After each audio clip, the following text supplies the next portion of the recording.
Good afternoon, everyone. This is BA second semester class. I'm Dr. Amina Hussain, and this class is on your second paper, which is 17th century British poetry and British literature, basically. So, as and when I'm admitting you, you enter the class, and what I need to do basically without wasting much time, I will continue from where I left yesterday. All right. So I guess we had a discussion on Restoration Age. Yes, we discussed the continuation of the Restoration Age and also the 18th century too. They are so inextricably tied that we cannot, you know, we have to see the right. We cannot ignore that, right? So, anyways, so I discussed about the reign of Charles II. We also talked about the liberation, which is of the monarchy. We talked about the changing relationship between, just to briefly recapitulate, we discussed about the changing relationship between the king and the parliament and all that. And I also told you about the political factions, the Whigs and the Tories, how the Tories were the supporters of the royalties and the Whigs were more like dissenters, right? So we also discussed about the Glorious Revolution, which is very important because this is the Glorious Revolution. Actually, it's set in paper. It really marked the beginning of new era when Parliament, it kind of imposed its power, and a legitimate heir was replaced by a more suitable and convenient, king and queen, which is William of Orange and Mary, right? So I discussed all these things with you, and we are going to now look into the other aspects of the Restoration Age, and also I mentioned the comedy of manners and how. Comedy of Manners, which became one of the most thriving literary, especially drama, restoration drama, because it kind of captured the changes of the society, the artificial society, that had so much emphasis on the manners, on just the superficiality. And really hollow from inside. So all that has been captured by the writers of the time that we are going to also study. Now, what I want to also look into is how now. I hope this much is clear, and we can now, I guess, safely move ahead. So we see that the Restoration Age is also very clearly moving into the direction of what is called the Enlightenment and the Age of Reason. Because today's lecture is not just the Restoration Age, which has been sufficiently covered, but I'll be moving ahead and also we'll be talking about the transition period and the new classicism. So it is also called the ideas of, it is also called the age of reason. So the period which is including the late 1600 and the 1700 is also called the Enlightenment. It's called Enlightenment because of the emphasis on reasons, and because it was then that people began to use scientific reasoning to understand the world. So the scientific discoveries that took place at this time is also something something that contributes to the temper of time. So earlier, most people had regarded natural events like the comet or the eclipse or like warning from God, trying to understand the world from a very religious, worldview. But the new scientific way of understanding the world suggested that you have to really apply reasons.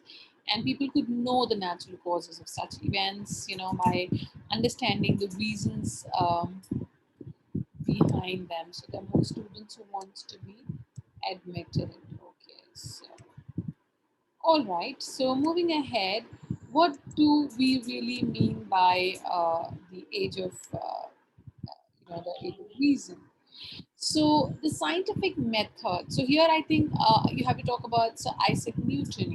He's a British scientist, and he really did set the tone for the era. And his major work, Mathematical Principles of Natural Philosophy, that came out in 1687, is was something that really laid foundation for the laws of gravity and the motion and the methodology, by which he arrived, at his conclusion. So Newton's scientific methods, we are still used today in analyzing facts and developing hypotheses and also testing the hypothesis with experimentation.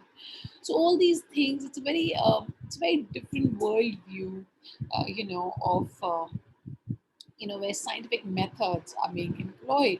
So Newton's findings are important, because they really, the universe as we see from the Newton's scientific outlook is something which is operated by some sort of logical principles, okay, that human beings can understand. It is not also mysterious, or divine, as it is, projected and propagated through religion.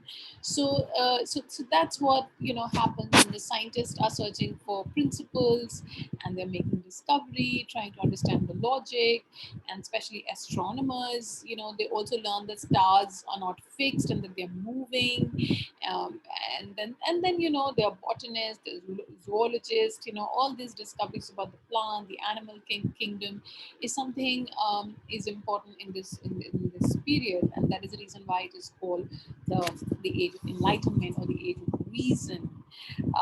So I think, most particularly, Newton's discovery is very important, because it really not only inspired the scientist, but it was such a it was really radical. It was a revolutionary thought about the fact that, the whole concept of gravity. So it really did percolate down to all levels of inquiry and understanding and philosophies also. So if nature is operated by such simple, orderly laws, that could be actually worked out and calculated, humans can actually control them. I mean, not really control, but really understand them through logic. Then they ask that, why not human nature as well? So everything in nature, if it is so logical, if it is so organized and so simple that we can really decipher its working, then the same can be probably, applied to the human beings, right, or to the human nature.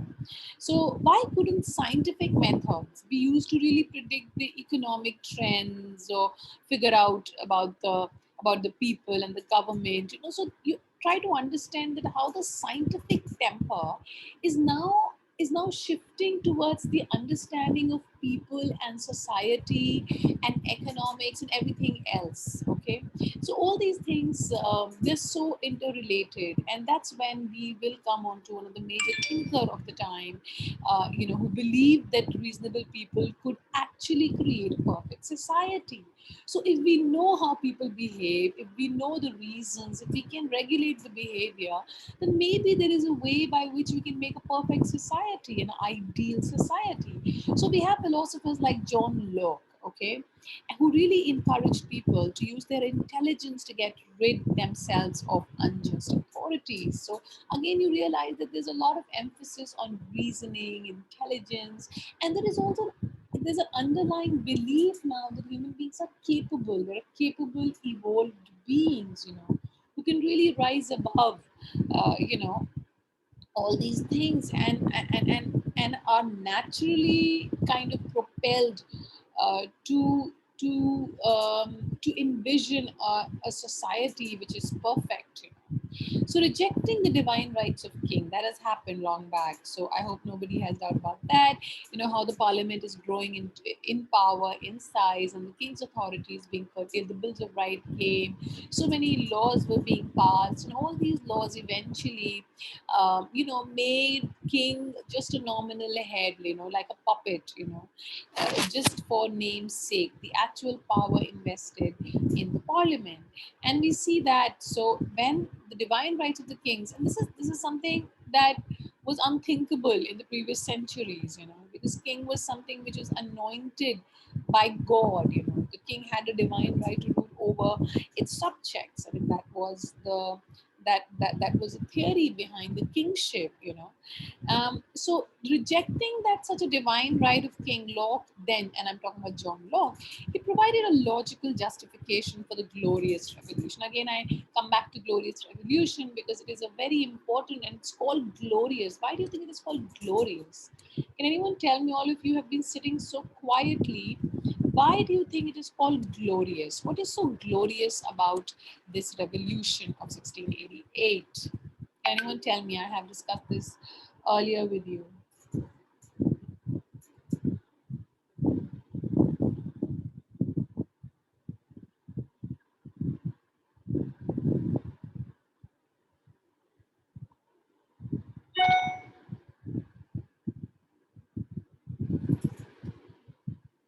Anyone?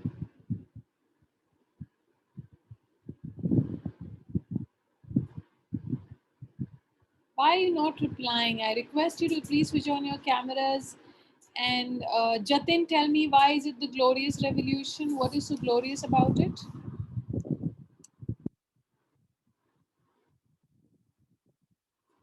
I wasn't present in those classes. You missed my previous class. Did you try to listen to the lectures uploaded? All lectures, by the way, that I'm taking with you are uploaded on the departmental YouTube channel. So in case you miss your class, you can always go back and listen to it. So do that. And is there anyone in this class who can tell me why is it a glorious revolution? 1688. What happened actually 1688? Does anyone remember from my previous class? Because yesterday I drew the whole trajectory. I discussed from Charles II, from Charles the First execution, Charles II coming back to the throne, which is restoration. Then I discussed about James II, his brother, then what happened with James II, and then finally William of Orange and Queen Mary came. So, so when I discuss this whole development, new development in the monarchy, we also discussed the glorious revolution of 1688. Why is it really a revolution? When we talk about revolution, you know, we have something like French Revolution in mind, you know, where people coming together and fighting against the authority or the monarchy or something, or people, you know, coming out on in streets demanding their rights, you know, fighting. So that is the kind of image we have of a revolution, and that's how revolutions are, you know, because revolutions bring about major changes. They completely turn the system upside down. I mean, that's one takeaway from French Revolution, that we know. I discussed French Revolution with you. So but why is this called glorious revolution? Why is 1688 a glorious revolution in British history? Anyone?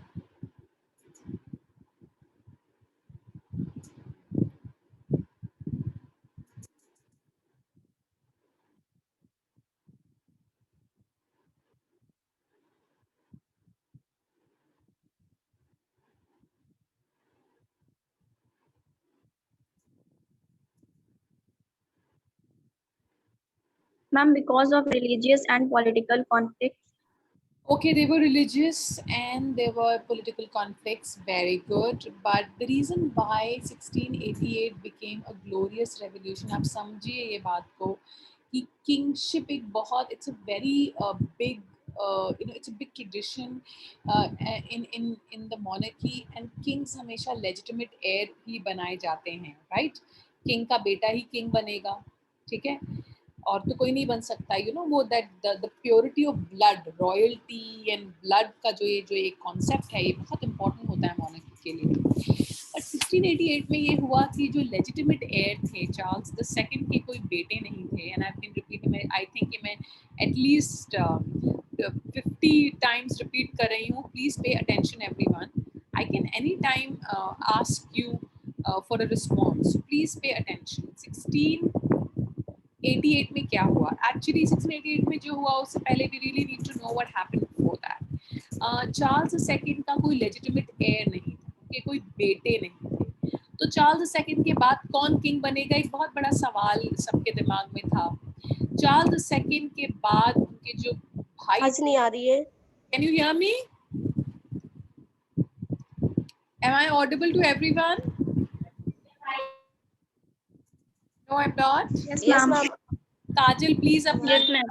करिए, please switch on your camera.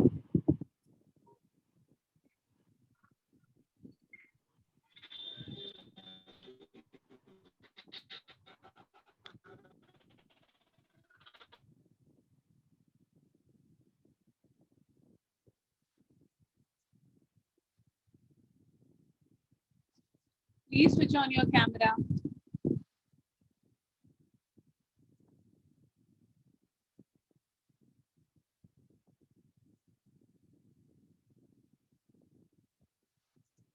आप लोग को सब कुछ सुनाई दे रहा है? You're all able to hear me?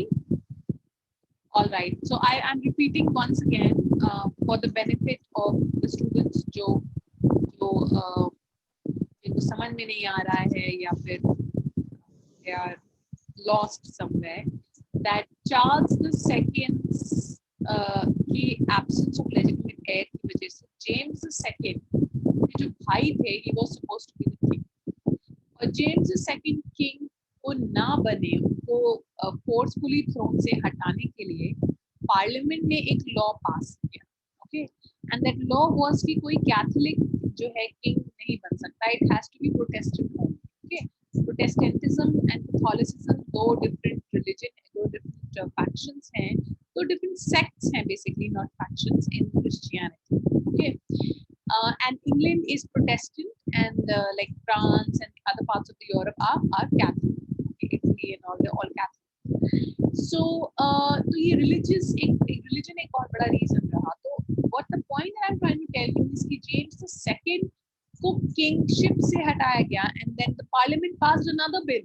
Okay, and accordingly उन्होंने विलियम ऑफ ऑरेंज और जेम्स सेकंड की डॉटर को बुलाया, who was Protestant, और उनको throne पे they made them the king and the queen. So this was something very remarkable because they were going against the tradition, they were going against the established norm of kingship, of true blood, true blue blood, and everything lineage. ये सब चीजें जो royalty kingship में जो बहुत sacred aspects होती है, ये one cannot toy with it.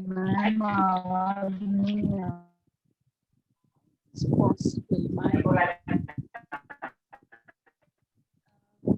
आवाज नहीं आ रही है, but my system has my how many of you cannot hear me?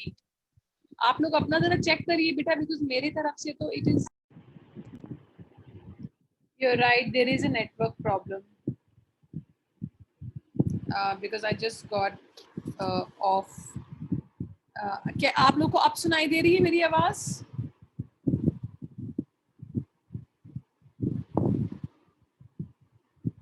Can you hear me, everyone?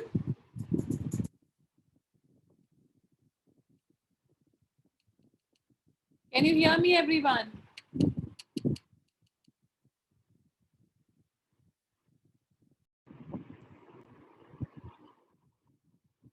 Can you hear me, everybody? Network में problem है. You're right about this network problem. I think it is a problem at my end. ये मेरे ही end पे problem हो रही है. So let's see हम क्या कर सकते हैं इसका. आप लोग को अब can you hear me? आप लोग को सुनाई दे रहा है? Are you all connected? Can you hear me, everyone? No, ma'am. Okay. अभी समझ अब सुनाई दे रहा है? Can you hear me now?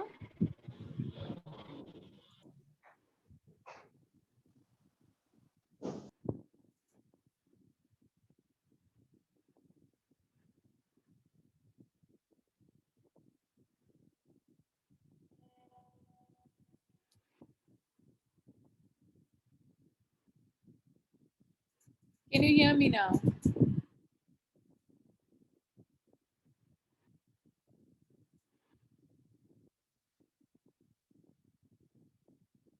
Can you hear me now? Yes, ma'am. Yes, ma'am. अभी आपको clear? Now I'm just working on my network connection. I think it's better now. Can you hear me? सुनाई दे रहा है आपको? Can everybody Yes, hear ma'am. Yes, ma'am. me? Great. Yes, Great. ma'am. Excellent. Excellent. Yes, ma'am. Just telling you about. Let's go back to what I was discussing. I was discussing about Newton की discovery of Galileo and everything. And then I was trying to tell you कि जो scientific discoveries हो रही हैं, जो emphasis on reason, on intellect, it's important because it is shifting. It is also going towards the same reason in being is being now applied in understanding human behavior, human beings, especially John Locke जो है उनका जो work है वो इसी पर है. So John Locke provided a logical justification for the glorious revolution. Glorious revolution जो है वो 1688 का है और ये glorious इसलिए है because for the first time the parliament imposed its authority over the kingship. Okay, so it is like the power rests with the people because parliament is a representation of people. Okay, so that's why it's glorious and it's called glorious revolution. Okay, because obviously it was the citizens were asserting their right, to revolt against an unfair government. So the people were deciding who their king should be. Now that is something really radical because kings तो divine है, वो तो God ने decide करा है. यही concept हमेशा से चलता आ रहा है. This is what we have believed. But for the first time, it is the people now deciding. Because Parliament, on behalf of the people, is deciding who their king should be. This is actually democracy. This is what we do. We elect our representative. We elect who is going to be our next prime minister. So it is somewhat of that in nature, and it is of course going to, be more refined. Democracy will be more refined as we will move in time. Now, the spirit of the Enlightenment led to many improvements in living conditions. So early in the century, for instance, you have writers like Lady Mary Waterley Montagu. Okay, she was the British ambassador, and she went to Turkey, or which Turkey say I. So obviously, whatever that she has seen there, she brought those ideas back. The idea of inoculation, vaccination, ये सब चीजें. So many British citizens, they lived well in the 18th century. Also, in time, colonies भी बन रही हैं. A lot of wealth is pouring into, the British Empire, and people are becoming richer, wealthy aristocrat, country states बन रहे हैं, parliaments भी हैं, London town houses relocate हो रहे हैं. Okay, writers and artists, politicians, they all are gathering in coffee house culture built हो गया है. Coffee house culture is when you have this gathering of people discussing about the current events. Basically, coffee house culture is also one of the reasons Ma'am, again your voice not clear. there is, I don't know, I've been talking and talking and there is something wrong. But let me just my internet the speed. I think I need to check. So let me see what I Ma'am, can your do. voice is not coming. Right. If I'm going to end this meeting, then let me see if I can. Can you hear me now? What is it? Am I not? Sometimes my voice goes away, or I'm not audible at all. Or it's just like a shaky voice.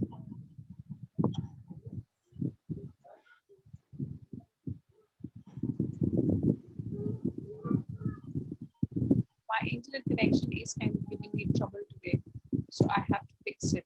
All right. Um, I guess it has to be.